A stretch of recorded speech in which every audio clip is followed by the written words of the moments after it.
मेरा नाम कोयल है। मेरी उम्र 20 साल है। मैं नोएडा की रहने वाली हूँ। आज मैं अपनी पहली पिलाई के बारे में आपको बताऊंगी कि मेरे साथ किस तरह घटना घटी। मेरी उम्र उस समय 18 साल थी और मैं कॉलेज प्रथम वर्ष में पढ़ती थी। मेरी आंटी ने नए घर के मुहूर्त के लिए बुलाया था, लेकिन मम्मी पापा रिश्तेदार की शादी में दिल्ली गए हुए थे। आंटी ने मुझे कहा कोई बात नहीं, तुम अकेली आ जाओ। उन्होंने मुझे पता बताया, लेकिन मुझे समझ नहीं आया। फिर आंटी बोली ठीक है, तुम्हारे अंकल का घर रास्ते में पड़ता है, तुम वहां 11 बजे तक पहुंच जाओ, फिर मैं गाड़ी भेज दूंगी तो तुमको ढूंढने में परेशानी नहीं होगी। मैं अंकल के बारे में आप सबको बता दूं। अंकल मेरे पापा की कंपनी में ही काम करते हैं और उनका हमारे घर में आना जाना लगा रहता है। उनकी उम्र 40 साल है। उनको देखकर कोई नहीं बोल सकता कि वो 40 साल के हैं, दिखने में वो 30 साल के लगते हैं। शादी हो गई है लेकिन उनका परिवार गांव में रहता है। नोएडा में वो अकेले कंपनी के फ्लैट में रहते हैं। मैं अंकल के घर करीब 10:30 पर पहुंच गई और सोच रही थी, छुट्टी का दिन है, अंकल अगर घर पर नहीं हुए तो क्या करूंगी। लेकिन अंकल घर पर ही थे। मुझे देखकर बोले कोयल आज कैसे आना हुआ, आओ बैठो। मैंने सारा किस्सा उनको बताया। उनका घर बिल्कुल अस्त व्यस्त था। उनके ढेर सारे कपड़े सोफे पर पड़े हुए थे। मैं बोली अंकल, मैं आपका घर थोड़ा ठीक कर देती हूँ। वो बोले नहीं, तू बैठ, आते ही काम करने की बोलने लगी। थोड़ी देर बैठ गप-शप करेंगे, फिर तो तुझे थोड़ी देर में जाना ही है। मैंने कहा चलो ठीक है, मैं आपके लिए चाय बना दूं। अंकल बोले नहीं मैंने पी ली है, अगर तुमको पीनी हो तो बना लो। मुझे लगा अंकल ने शायद आज सुबह सुबह से ही शराब पी रखी थी।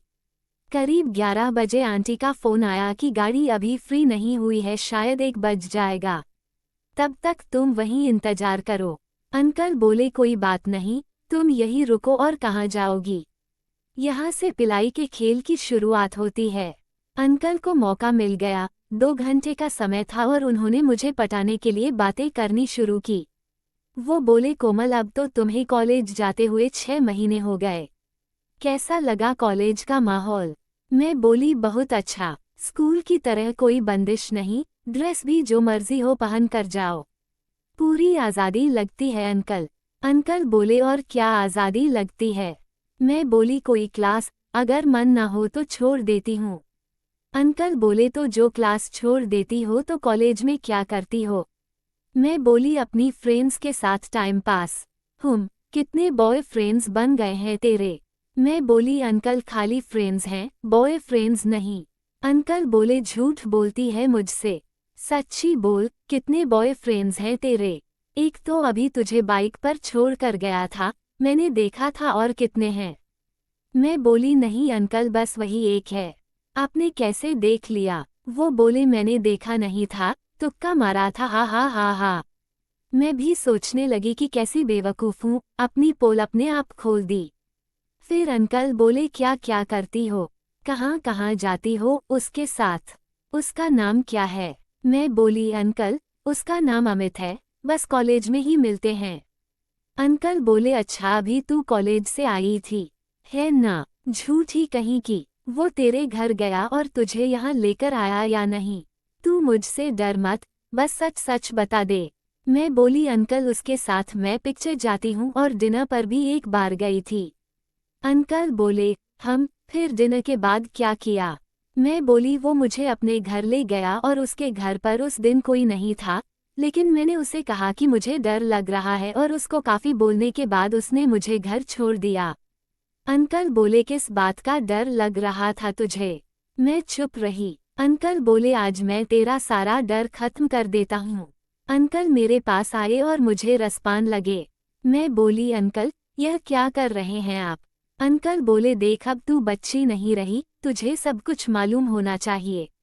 अंकल ने मेरा हाथ पकड़ा और कमरे में ले गए और बेड पर पटक कर मेरी कार्यवाही करनी शुरू कर दी। जब तक गाड़ी नहीं आ गई तब तक उन्होंने मेरी 3 बार कार्यवाही कर दी। मुझे काफ़ी सुकून मिला और शर्म भी आ रही थी। इसके बाद जब भी मेरा मन होता मैं अंकल के पास चली जाती और कार्रवाई करवा लेती। दोस्तों, अगर मेरी कहानी पसंद आई हो तो वीडियो को लाइक जरूर करें और ऐसी ही और कहानियों के लिए चैनल को सब्सक्राइब जरूर करें।